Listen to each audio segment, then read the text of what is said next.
Good morning. So we're going to continue with Solomon this morning, and our reading is 1 Kings 1, 28 through 40. So pause me and read 1 Kings 1, 28 through 40. So this seems pretty straightforward, but there's lots of stuff in here that we can talk about. The first word here is then. So we don't really know whether that was immediately or the then means next, which could have been 2 or 3 days later. But David says, call in Bathsheba, and the first thing we notice is that she stood before him. She didn't bow, or if she bowed, doesn't say so, even though it says so in many other places that she bowed. And the king comes in and says, he takes an oath. He says, Solomon's going to be king. Now, why had this not happened already? And some of the notes say that possibly because Solomon was so young. So Solomon is somewhere between 14 and 20. We're not exactly sure. It's said that he was 20 when he became king. That could have been when David died. It could have been right now. Some say he was as young as 14. So if he was too young, putting him, naming him as king could have invited a takeover.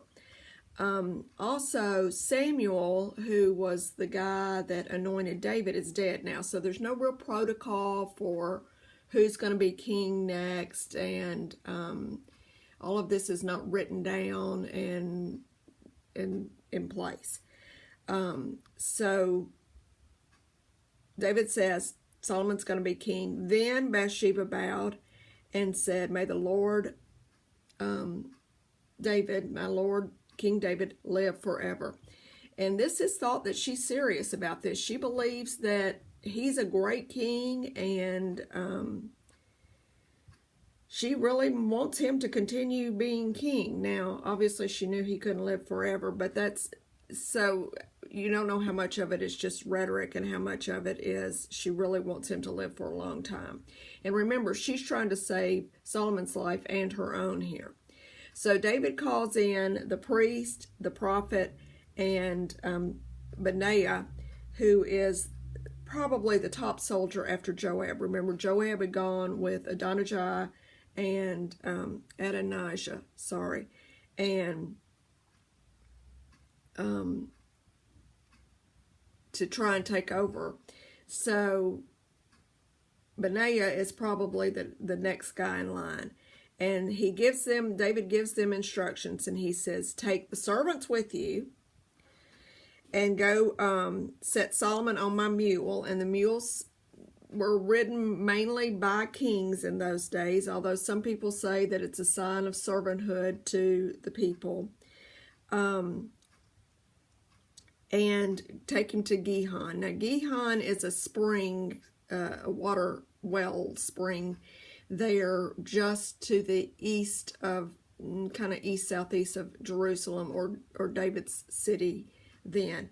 And the Gihon River is actually the second river mentioned in Genesis 2 and supposedly flows out of the Garden of Eden. So take him down to Gihon, have Nathan the prophet anoint him king, blow the trumpets, shout, long live Solomon, and then he's going to come and sit on my throne and reign in my place. So there's 8 things that they're supposed to have done, and they did. So but after he says this, Benaiah says, amen. Yes, good decision. And then he gives this little prayer in verses 36 and 37. So 38 starts with these 3 guys doing what David says, but they take the Kerethites and the Pelethites. Now, that is thought to be, again, you just think, who are these people? Well, they're a group of mercenaries that David had employed to act as bodyguards and kind of soldiers. So they take them with them, and I guess to keep Solomon safe, and they do those 8 things. They take the servants, they put Solomon on a mule, they take him to Gihon, and they anoint him. Zodek the priest anoints him, Zodek the priest anoints him, and we'll come back to the oil in a minute. And they sounded the trumpet, and the people shouted, "Long live Solomon," and they went after him, greatly rejoicing, so much that the ground shook. Let's go back to this oil for a minute. This oil, go ahead and read, pause me, but Exodus 30, 22 through 33.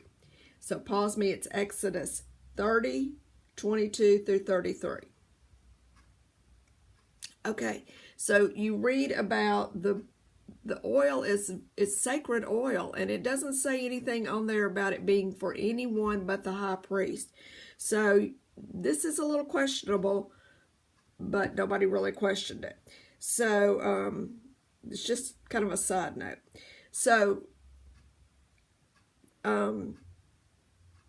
they're making all this noise. And just as a note for the next lesson, Gihon is to the east-southeast of Jerusalem. And in Rogel, where Adonijah is to the direct southeast. So these places are about, some people say 3 city blocks, half a mile. They're close. A couple of big intersections away. And we'll continue there tomorrow.